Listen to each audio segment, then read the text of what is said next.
Welcome to the Healthy at Home webinar. My name is Paige, and today we're going to be talking about the ankle and a little bit about the foot, because it's really hard to only talk about one without talking about the other. And I was telling Allison before we started that this is the second time I've done this presentation. I did it for another group, and every time I look into it and start to do just a little bit of information gathering, I really am amazed and intrigued by our ankle and our foot and our bodies in general.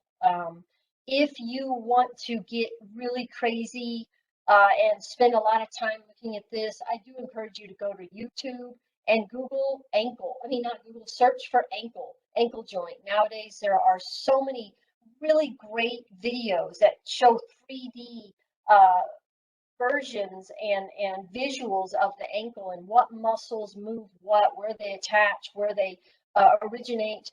It's very, very interesting. And, sometimes I think I should just show this video and not even talk, but that's not the name of the game here. But just know there's really good stuff out there on YouTube if you're interested for the educational aspects of it. I know when I was going to school, and most of us were going to school, that was not available. We had books that we looked at, and that was about it. And now they have really neat visuals. So I'm going to tell you just a little bit about me here, if I can get my, there we go. All right, so my name is Paige, and I have a lot of fancy little letters after my name. Basically just means I've been in the business for a long time. Done a lot of education. The TRT at the very end is therapeutic recreational technician. And that's one of those things that I've done that I really enjoy. That was kind of part of why I'm starting to work with the older adult community. I love to work with people who want to use exercise to increase their longevity and their quality of life and their independence. That's how I've always thought of exercise, not as an athletic endeavor. So hopefully at least you share some of that with me, and that's part of why you're here. I've been in Utah since 2008, which is awesome. And my workout is CrossFit. I do CrossFit as a workout. And the reason I bring that up is CrossFit's changed a lot over the past year, especially. They're incorporating older adults a lot more. I'm not pushing you towards CrossFit. It's one of those things that I'm trying to share more about me. I'm getting to know a lot of you. You know that I love my dogs and I love my husband. So I'm trying to, throw some other things out there. All right, so let's talk about the ankle. Okay, so I chose these two pictures to really highlight the craziness of the ankle. I mean, it really is. It's a synovial joint. And I think I've always thought of it as a ball and socket joint. It just makes more sense to me that it's a ball and socket joint because it moves in so many different ways, walking, running, lateral motion. If you can imagine playing tennis or pickleball or something like that, how much your ankle has to do. And then the more I thought about it, it makes sense that it's held together by a whole bunch of ligaments, right? So you can see in this picture on the left-hand side and the right-hand side, all the ligaments that hold together all the bones of the ankle and foot. It's basically just a whole bunch of bones, connected together. And I know that is the case throughout our body, but it really is, I think, in our face in a sense with that ankle joint and the foot joint, because there's so many bones and they're all held together by those ligaments. And then you can see, I really tried to find a good picture of the bones in the ankle. And you can see there's the tibia and the fibula, right? And then there's the talus, which is right underneath it. And then underneath that is the calcaneus, and that's kind of the heel bone. And those just don't look like they fit together that great to me. Like when you have a ball and socket joint, there's something that fits inside, and you're like, yeah, okay, there's a joint. But these are just kind of they just kind of glide over each other. And then you get into the foot, and I'm not really going to point out the foot that much, but you can see how many ligaments are in the foot and how many different bones are in the foot. All right. And remember that ligaments don't have a lot of blood supply, right? Ligaments connect bone to bone, tendons connect bone to muscle.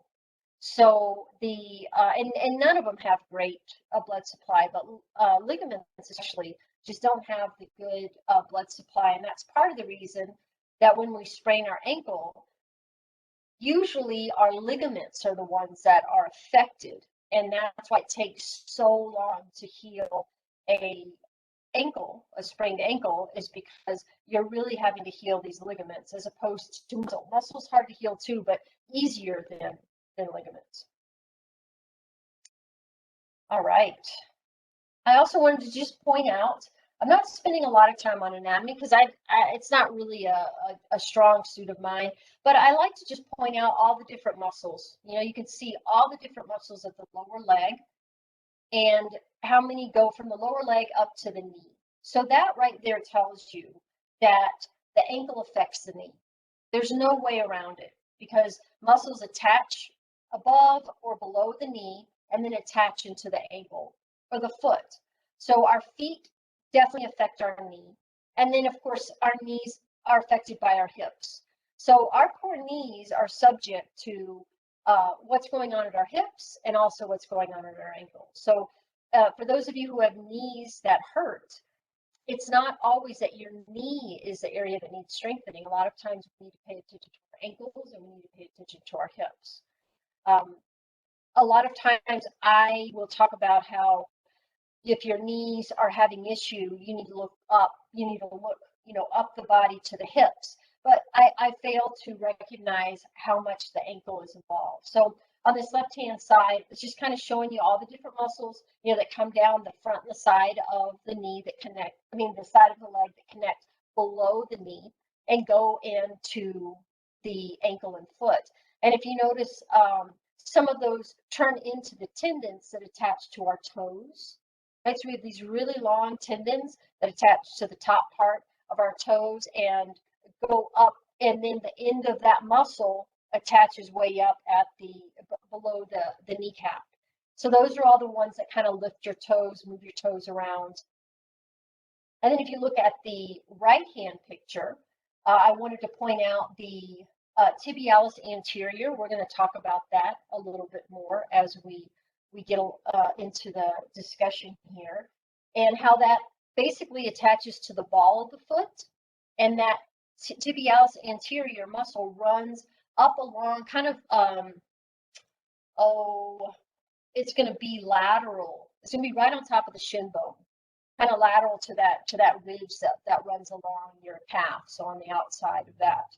But that's the muscle that lifts the toes up. So if you're like me and you trip a lot over nothing, most likely and we're going to talk about why you might have that. It might just be that you're not paying attention, but it also might be that you don't have good dorsiflexion. And we're going to talk about what that is more. But all these muscles manipulate our foot, right? It points and flexes our foot. It moves our foot side to side because we got that side to side motion. You can kind of turn your foot up so that the sole of the foot's facing up towards the ceiling, and then you can do it the other way.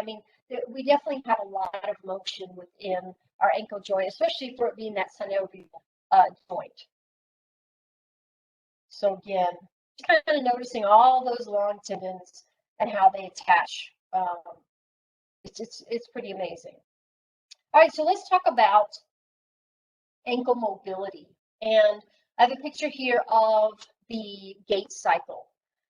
And that's just, when we walk. And I know what I would love for you to focus on, if you can see this picture, is the ankles and our feet in the phases of gait.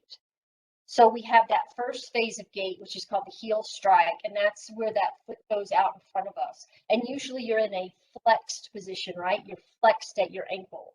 And then you're loading in the B phase, you're loading onto that front foot. So we have still flexion in the ankle, but now it's being loaded by our body, because before the foot was out in front of us, now it's under us. And then in the mid stance, right under our body. And then terminal stance, which is the D, that's when our heel starts to lift off the ground, and that's when we go into plantar flexion, or that's when we start to flex at the ankle. And then E is when we are really kind of pushing off the very tip of our toes, ball of the foot. And then we're just kind of coming through on the swing. But during that F and G phase, we're having to pull our toes up to place our heel back down. And that F and G phase is where a lot of us fail to clear the ground, right? We just don't have the ability to lift our toes up enough and that ball of the foot up enough that we don't scrape the ball of our foot on the ground, or we don't hit the sidewalk that's tipped up, right? You know how the sidewalks are, or you hit a little branch or a twig or anything that might be in your way. So if you haven't really studied the phases of gait, and again, if you're kind of geeky like I am, it's really interesting, and you really start to notice just how much our ankles play a role here. So if you have weakened ability to flex and extend at the ankle, or point or flex the toes, however you want to think about it, your gait is really affected, and it sets us up for falls, right? Tripping and falling, which we really want to, of course, minimize, right? All right. So let's talk about the dorsiflexion, plantar flexion, and dorsiflexion. And so again, the picture that we have here, A is called dorsiflexion. And that's when you're lifting your toes up off the ground. And hopefully you're not only lifting your toes, but you're also able to lift the ball of your foot. And the ball of your foot is that area right below where your toes kind of become the pad, that front pad of your foot. That's called dorsiflexion. Plantar flexion is when you point the toes. And that you notice that they're both called flexion, which is confusing, right? Because usually you have a flexion, you have an extension, and that's where the angle at the joint is getting smaller. That's usually flexion. And where the angle at the joint is getting bigger is extension. But with the ankle, it gets a little bit more complicated. But really, what they're referring to is lifting the top of your foot, the dorsi, or pressing down the bottom of your foot, the plantar part of it. And again, you can kind of notice how these two motions would make a difference as we walk and as we run, or as we play a sport, as we stand up. You know, if you're going from a seated position to a standing position, all of a sudden you get that load in your ankle. You need to be able to balance yourself with the body weight kind of moving in different ways. You need to have good feeling on the bottom of your feet, right? So if you have neuropathy, that can definitely affect your ability to kind of feel where your foot is, and if you are in dorsiflexion or plantar flexion. And the ability to dorsiflex and plantar flex at the ankle affects our knee, because when there's a limitation in one part of our body, another part of our body is going to compensate. And so if you can imagine, if you're going to sit on the toilet and your knees can't go forward at all over your toes, and to sit down, what's going to happen is your butt's going to go way far back, right? As opposed to just sitting down, as opposed to sitting back. That's why when you do a squat in an exercise class, we're always into stay on your heels, don't go up in your toes, push your rear end back, but still keep your chest up. And we don't tell you to do a squat where you're bending forward at your chest or at your hips. And what happens is, if you don't have that ability to move at the ankle joint, then your knees are the ones that usually take the brunt of this. The knee, and so the ankle in combination with the hip, like I said earlier, really affects the knee joint. So again, if you have knee issues, don't forget to look at dysfunction that might be happening in your ankle joint as well as your hip. We're going to talk about mobility here next. And I meant to put in a slide about mobility, and I just got distracted. So I'm just going to talk about it real quick. And a lot of you have heard me talk about mobility. Mobility is a combination of strength and flexibility. To be mobile, we have to not only be strong, but we have to be flexible. So if we have muscles that are very strong, but we also have muscles that are very tight, our mobility is negatively affected. But if we have muscles that are very loose and flexible, but they're not very strong, we have mobility issues. So if you can imagine moving your leg, which weighs a lot, right? Our legs are heavy. You have to have strong muscles to move our legs, but to move your leg forward, not only do you have to have a strong thigh to be able to move your leg forward, you need to have a hamstring, that's the back of your thigh, that's flexible enough to allow for that movement. And if you don't have a strong quadricep to move the leg forward, you're not going to be able to do it either. So it's always a combination of strength and flexibility. It's not only about being flexible, it's also about being strong. And it's not only about being strong, it's also about being flexible. Both of those come together. And we're going to talk about that specifically right now in what was one of my favorite slides to put together, which is talking about the Achilles tendon and the plantar fascia. And I want to talk about the Achilles tendon for a second.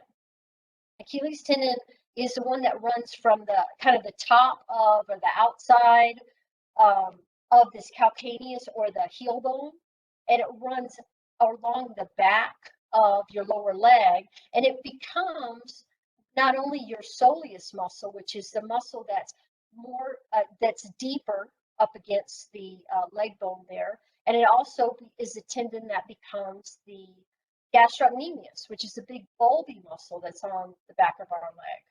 So, I mean, that Achilles tendon is huge, and we know this, right? Achilles heel, you know, it's referenced, it's a major weakness, it's also a major strength. You know, tendons, once they get irritated, it's very hard to get that irritation out because they don't have the blood flow. And so you can see this Achilles tendon has a lot to do with plantar flexion, with pointing our toes. So remember the gates of faith, the phases of gait.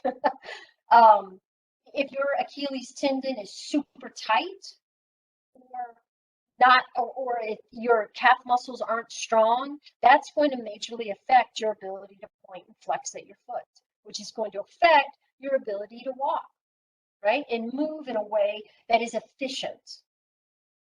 And then I want to point out this plantar fascia. And that is this wonderfully long tendon that is basically spans the bottom part of our heel bone and goes to the ball of our foot.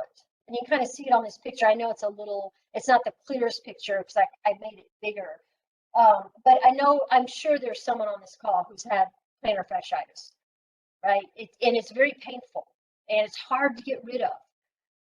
Part of why it's hard to get rid of is it's in a ligament, and a ligament or a tendon. It might be a tendon. Either way, it's in something that doesn't get a lot of blood flow. It just doesn't. And I think it is a tendon. I don't think it's I think it's a ligament. I don't think it's a tendon. And so once it gets irritated, once it gets inflammation, and it's very hard to get out. Plus, what are we doing all day? We're standing on it, walking around, and irritating it even more. So it's very hard to get rid of that. There are ways that you can do it, but it usually is slow and steady, and you have to spend a lot of time. You might have to look at your footwear. You might have to look at your gait. I mean, it's kind of a comprehensive reality. But I know that the plantar fascia doesn't really have a lot to do with today's discussion, except look at how awesome that is. I mean, it's amazing. Our bodies and how they are put together is truly remarkable, really amazing, and something that I think we need to step back and be like, hey, how am I treating this body? Because it's pretty awesome. And it's taken me a long way, and I want to make sure it continues to do that, especially on our feet, right? That's the one area that we're moving all the time. So now that we've kind of looked at that Achilles tendon, let's talk about mobility. So with the dorsiflexion, and I bring up dorsiflexion partly because I don't have great dorsiflexion, and that's part of why I trip a lot. Is because I can't get those toes up off the ground. And part of the reason is I have really tight calves and I have a really tight Achilles tendon. So because of that, my anterior tibialis, and there's a picture over here to the right, I know it's kind of blurry, but you can see this is that one that attaches kind of on very top where to lift the top of the foot up off the ground, it kind of attaches near the ball of the foot. And when you contract, shorten those muscle fibers, your toes lift off the ground and the pad of your foot lifts off the ground. That's a big job of this tibialis anterior. And so the tibialis anterior and the calf muscle, the soleus muscle, and that Achilles tendon, they have to really be in a good relationship for this to work the best way. The Achilles tendon and the calf muscles need to be just flexible enough so that when that anterior tibialis contracts, it allows for that dorsiflexion. And the tibialis anterior needs to be strong enough to initiate that action with the top of the foot. So sometimes it might be that your Achilles tendon and the back of your leg is plenty flexible, but your tibialis anterior is not strong. And that's a lot of times that is a first quick solve for people who are having issue with dorsiflexion, is you simply need to condition that anterior tibialis. You need to strengthen it.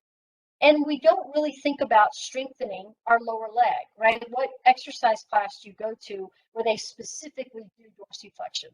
Now, our enhanced fitness class does. That's one of the required exercises. And that's why it's such a good class, is it thinks of those little things. But most classes, even when I taught group exercise, I rarely had us do dorsiflexion. That just wasn't in my brain at the time. So that is something that you can just be right now. You can be like, okay, I've learned one thing from this talk today, and that is I'm going to add dorsiflexion and strengthening of that tibialis anterior muscle into my routine. Definitely. Another thing that can happen, of course, like I was saying, is you can have a tight Achilles tendon, tight calf muscles. What causes the Achilles tendon and the calf muscles to get tight? Well, there's always genetics, right? Maybe you just have tight muscles, and there is something to be said about that. But more likely is footwear. So if you have spent your working life in heels, that will shorten that Achilles tendon and those calf muscles. And by now, many of us know that.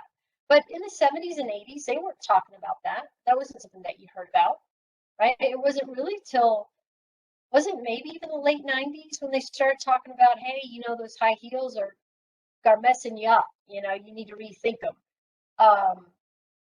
So, and also maybe playing sports where you're on your toes a lot, jumping a lot. It might not just be footwear, it could be other things. But again, if that Achilles tendon is super tight, then it doesn't really matter how strong your anterior tibialis is. It's having to fight against something that it's not going to be able to move. So it's always a combination of things that's going to make the difference in mobility. So what can we do to kind of change our ankle mobility? And I just talked about this, but I did want to bring out some pictures here. Avoid those high heels. And I say avoid heels at all. Obviously, you're a free person. You can do whatever you want. And I know that sometimes wearing fancy shoes makes us feel good, and that's great. Your choice. I never wear them anymore. I only wear comfy shoes. If I'm going somewhere where comfy shoes aren't allowed, most of the time I don't go there. That's just a rule now. My feet are just too important. I have very nice heeled shoes that I haven't worn in years, but I just can't give them away. But the other thing is, let's say that you still want to wear heels, which is great. What would you do after you took the heels off? Stretch your calves, right? Make sure that if you're going to wear shoes that might be affecting the mobility of your ankle, that you at least acknowledge it and make sure to give the time to your ankles after wearing those shoes. It doesn't have to be immediately after, although that is best. It's kind of like a cool down and a stretch after a workout. So if you're going to wear shoes that even have just a little bit of a heel, 1-inch heel, afterwards, make sure you roll your ankle around, give the calf a stretch, just like you would after a run or after a walk, right? Because you're definitely doing some damage. As some of you have heard me talk about how the body's like a 2-year-old. You know, it will resist and resist what you're doing to it, and then eventually it will give in. So if you're telling it, hey, I want my heels up really high, and this is how I'm going to walk over and over and over again, day after day, your Achilles tendon and your calves will shorten, and the front of your lower leg will lengthen. The body will adapt to what you're telling it that you want it to do. So be careful what you tell your body you want it to do. I always think, choose non-slip shoes. That means shoes with rubber soles. So these black and white shoes on the bottom left-hand side, tennis shoes type shoes. Some of you might need inserts or orthotics to make those comfortable, depending on your arches. I wanted to include a picture of these kind of heelless sneakers that are really popular. They make me very angry because they are tripping hazard, right? Because your foot isn't secured in that shoe. Again, it's not that you can never wear those shoes. Just be very aware that you're wearing a shoe that might come off of your foot. These are better because they at least have a sticky sole to them, as opposed to a sandal that doesn't have a back to them. Just be aware of it when you're wearing them, that's all. I hear more people tell me that they tripped over a rug in their house when they're wearing flip-flops. Flip-flops. Don't wear flip-flops. Just get rid of those things. Yeah, I'm very judgmental on shoes, what can I say? But think about what you're doing to your feet when you're wearing those shoes. Think about your shoe choices. So let's talk about some foot ankle exercises. And I said on their hints, they involve movement, right? Remember, the best way to keep something mobile is to move it. Best way to keep your body mobile, move it. Best way to keep your ankle mobile is to move it. So the bottom of the foot, again, that plantar fascia, the stuff that curls our toes, if you will. That's a great way to strengthen the bottom of the foot and that fascia that's underneath the foot. And the way you can do that is to scrunch a towel underneath your toes. So, and there's a lot of ways you can do this. You can put your foot down on a dry washcloth and try to gather that washcloth underneath your toes. You can do the same thing with a wet washcloth. It's going to have a little bit more resistance against the floor. You can put something on a washcloth or a paper towel, something that's not super heavy. You're scrunching your toe to it. And of course, you always want to start off nice and slow. Don't decide, oh, I'm going to scrunch a towel for an hour today. Is my sound out? Am I okay? I'm okay. It's gone. It's going out. How about now? It's still really faint. Okay, it'll come back here. I can't. When I'm in the share screen thing, it's hard for me to. Here we go. Let's see if this works. Am I back now? Yeah, that's better. Yep. Okay. Thanks, Marianne.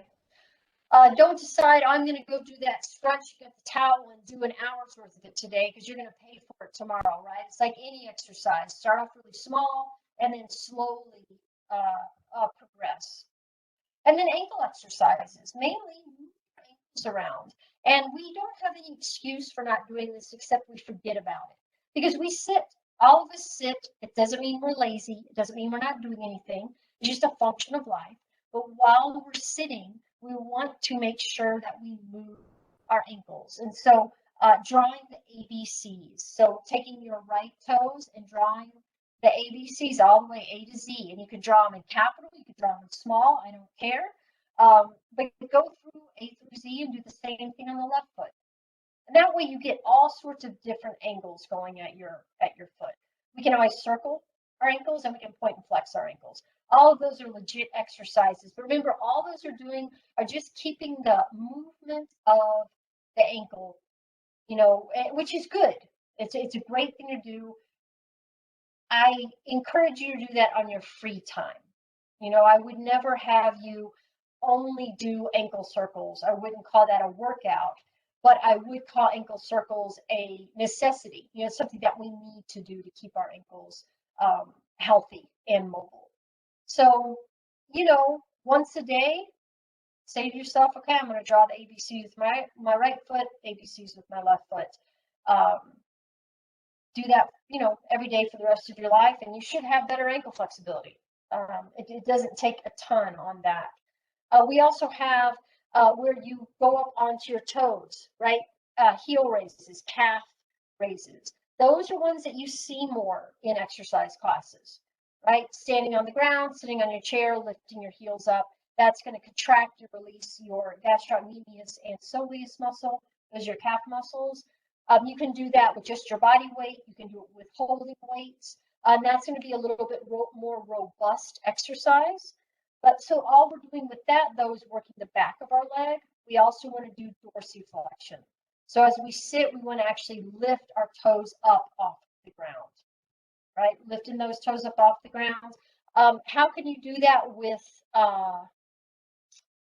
resistance? And I'm going to see if I included that in. If not, I'll tell you about it.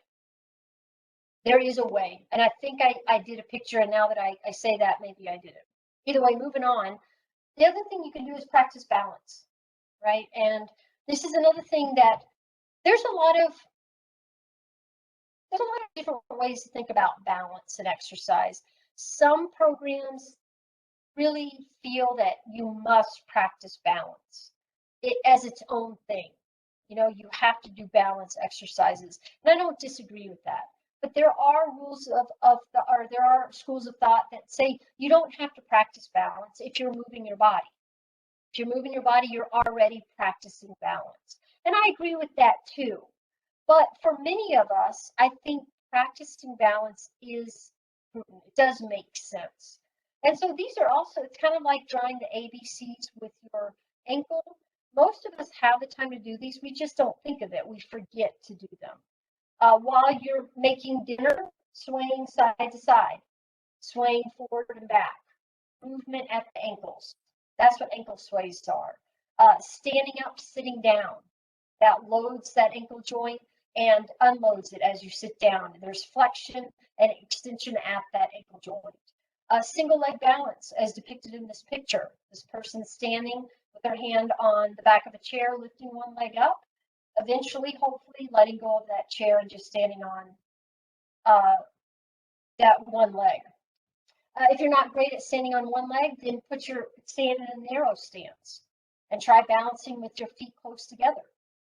Walking on your tiptoes, right? So these are all things you can do. Next time you go to the bathroom, walk there on your tiptoes. When you're walking back from the bathroom, walk back to the couch on your heels. You know, try to keep your toes off the ground, the ball of your foot off the ground as you walk back to your workstation or to the movie or whatever it is that you've left to go to the bathroom. Tandem walk is walking heel toe, like you're walking along a curb, right? A narrow stance. This is a great one to do, again, on your way to the bathroom, on your way back to your bedroom, whatever. You can always use the hall to kind of balance you.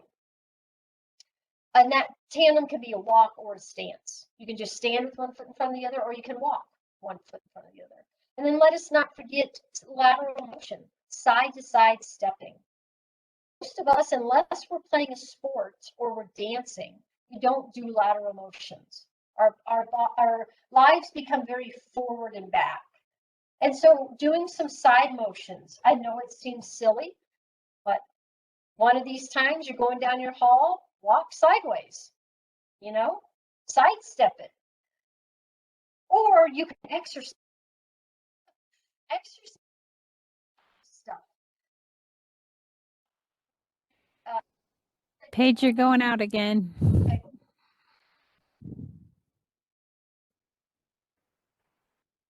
Sorry about that, you guys. It seems to be getting worse. Is that any better? Not yet. I mean, it's a little faint, but not very good. Drink some water. This is a chance where you can all make alphabet, draw the alphabet with your ankles, or stand up and go up on your toes. Thanks, Marianne. Good job, Marianne. I know. All right, am I back? A little Yeah, I think bit. it's better. Okay. All right. Sorry about that, you guys. So again, because, you know, I exercise, I'm getting lateral movements in. And most of the time you're going to get them in if you exercise. Again, if you dance, if you play a sport, pickleball, ping pong, right? A lot of those things will have that built into them. And of course, walk. If you still have the ability to walk, do it, right? Walk around your home. You know, it doesn't have to be far.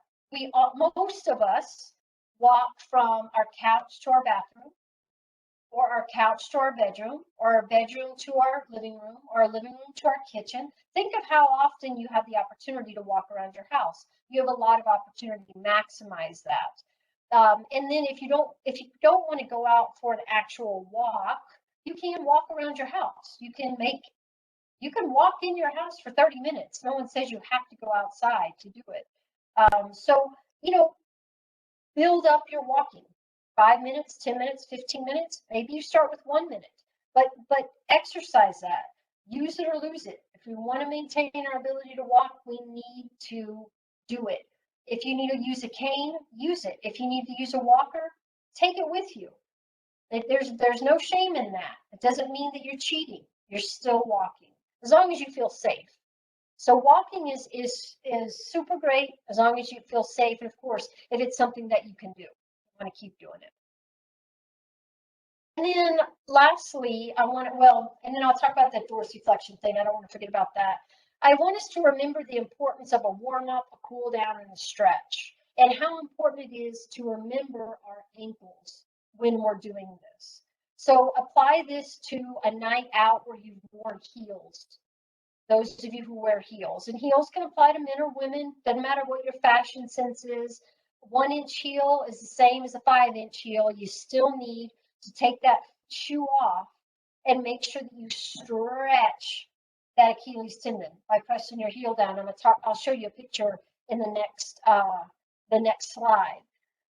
So remember, a warm up is about it can anywhere be from 3 minutes to 15 minutes. That's a period of time that you give your body a chance to truly warm up, get the blood flowing. I love a 15-minute warm up. At 5:15 in the morning, there's nothing better than a 15-minute warm up, right? I do 3 rounds of different exercises. Round 1 is incredibly slow because it's my first round. No need to put pressure on myself. You need to think of it the same way. If you need to have a longer warm up, accept that and do it. Super, super important to prep our bodies, especially those ankles. So maybe it's before you even start your exercise routine, you do ankle circles, you draw the alphabet up to G on each foot, and you go up on your toes 10 times. You do dorsiflexion 10 times. Do whatever you're doing for your activity, and then cool down, which means gradually bring your body back down to its resting state. And the cool down doesn't need to be as long as your warm up. It can be a little bit shorter. It can be 3 to 5 minutes. And then we need to stretch.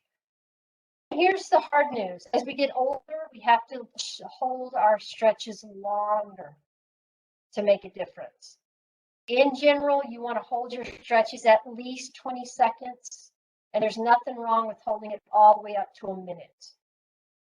All right, so I know that adds time on. So again, if you want to do 5 or 10 stretches, maybe you're only holding them for 20 seconds. But stretching is super important, especially when it comes to that ankle joint. And here's some stretches. And these are specific for the ankle joint. We have top left-hand corner, we have a person in what's called down dog, right? Down dog. A great stretch for your calves. Now, I don't know how many people have gotten into this position recently. Hopefully all of you, right? It's not a bad position to get into, but it does require getting onto the ground. And it is a hard pose to get into. It's not easy. But I did want to include this because I know there are still people who are getting on the ground who are able to do triangle, down dog. To the right, at the top, we have a person who's theoretically pushing against a wall, kind of holding themselves up on the wall. And pushing their back heel towards the ground. That's a great stretch for that Achilles tendon, right? Stretching the calf, the soleus muscle on the back leg. So this person's leg in the back, pressing heel down, where that little blue arrow is pointing to, that's where we're kind of stretching. And remember, that's where that Achilles tendon is. And then you have the bottom picture, and this person is also stretching their Achilles tendon, but also look what they're stretching is that plantar fascia, right? They have their foot up on that wall and kind of leaning forward slightly. So that's going to not only stretch the back of that leg that's in the front up against the wall, but also having those toes up against the wall is going to stretch all that ligament that's on the bottom of the foot, any muscles that you have over there. Now let's talk about that dorsiflexion. Obviously, I forgot to put a picture of it up. Imagine if you were sitting on the ground and your legs were straight out in front of you, and someone was standing in front of you and looped a rubber band, you know, a band, one of those TheraBands around your toes. So they're standing in front of you, you're facing them, and they have a loop that's around the front of your toes, and you try to flex your foot. That would be one way that you could add resistance to that dorsiflexion. Most of us don't need such a robust exercise for dorsiflexion. Many of us would benefit just from doing dorsiflexion while we're seated. We don't have to weight it. But you could always be sitting in a chair and put a bag of rice on your foot and then try to lift your foot with that bag of rice on there. That might be a little bit more doable than the whole band thing. That's a way to work to strengthen the anterior tibialis, the front of the foot. So the main thing when we come down to keeping our ankles healthy, got to find my cursor here, is to move your body, right? The more you move your body, especially in the walking, the more you're going to work the ankle and the ankle area. And remember, those ankles and your feet, they are the pathway to movement, to moving our bodies without any help. And again, a cane or a walker, I'm not counting that, right? Those are great. You're still propelling yourself. So work more movement into your lives. That's always what I'm telling everybody, right? Move our bodies, get up, walk around. Try not to, you want to be moving for half the time you're awake. That means 30 minutes of every hour you're moving. Or it might mean that you're moving for an hour and then not moving for an hour. But preferably, it's, half the time you're moving and half the time you might be seated. And that is it. If there's any questions, I want to remind you that next Tuesday, our Healthy at Home is going to be awesome. It's about internet security with Alexander Sherwood. And I did a class. I was able to sit in on a class with Alexander, and he really is a wonderful instructor. He's very good at explaining all this internet stuff that is really confusing to me and making it so that I can understand what he's saying. So if you have any questions about internet security, please join us next Tuesday. Same link, same time. You don't have to register. Just use the same link you used today and join us for that class. And now I'm going to go ahead and stop sharing my screen and take any questions or comments that you may have.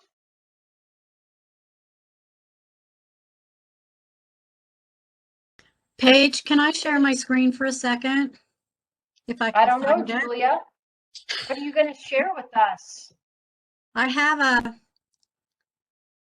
a thing on walking that I found that was interesting. Julia is one of our volunteers that does our Walk with Ease class. That's why I trust her. Can you see that? It says how walking affects the body. Yeah, No? there you go. Okay. It shows, this was sent to a friend of mine from an endocrinologist, and it shows if you walk for 3 minutes, it helps decrease your blood pressure. If you walk outside for 5 minutes, your mood will improve. If you walk 5 to 10 minutes, your creative thinking improves. After 15 minutes, your blood sugar will decrease. if you go after meals. 30 minutes, it helps to lose weight, and that depends on your walking speed. 40 minutes reduces the risk of developing heart disease in the elderly, and 90 minutes helps reduce the number of depressive thoughts. I thought that was kind of interesting to know. Even 3 minutes is going to help walking. So. Absolutely. Thank you, Julia. That is super. I need to get that because that is an excellent chart, you know, I will to show. And I didn't even email it. talk about how great it is for your ankles. Yeah, I will email it to you. Okay. Yeah. Yeah, that's great. I mean, it is, you know, walking exercise. It's just has a lot of, it's really good for you and has a lot of hidden goodness to it. Thank you, Julia. I appreciate it.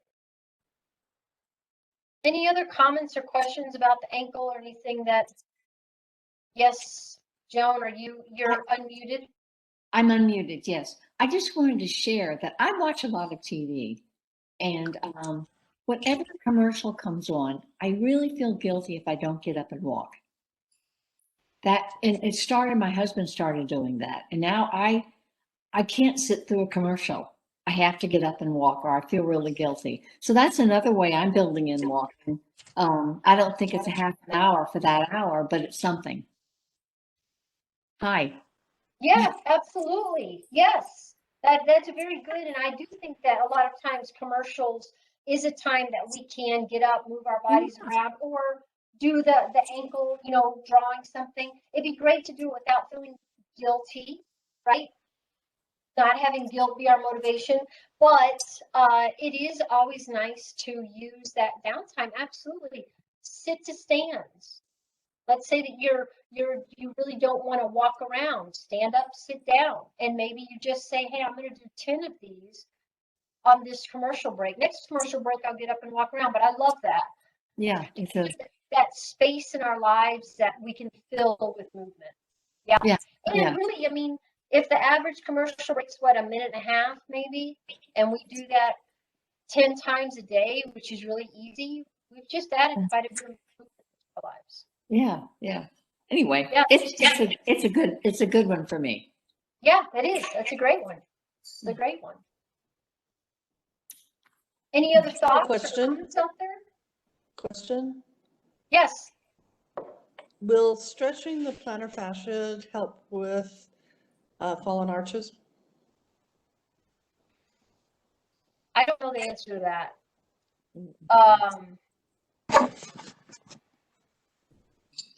I don't know. I think probably it depends on what caused the fallen arches. Was it a trauma, you know, to the foot that caused it? Was it over time, a dysfunctional walking pattern that caused it? And I think it would be a great question for a physical therapist, not your healthcare provider. That person's probably not going to know the answer, but a physical therapist would have a Okay. that he or she would foot to. You're totally cutting out, Paige. Or not. So one of the things the yoga teacher from the virtual senior center has us do always is roll your foot on a tennis ball on the floor while you're holding on to something, and then also press your four corners of your foot into the tennis ball and into your arch, and it's a very therapeutic thing. But make sure you're holding on to something or sitting down when you're doing it. Okay. And she believes firmly in foot pumps. She's always pump your foot, pump your foot, pump your foot. So I do the rolling of the tennis ball every morning when I wake up because I'm waking up my ankles. Good. Yeah, the tennis ball, that's true. Tennis ball, a foam roller, those are all really great. And I really like that idea of doing it first thing in the morning to kind of stimulate the bottom of the foot. But again, I don't know the answer to that question specifically, and I'm sorry, but I love the addition of the tennis ball. Yes.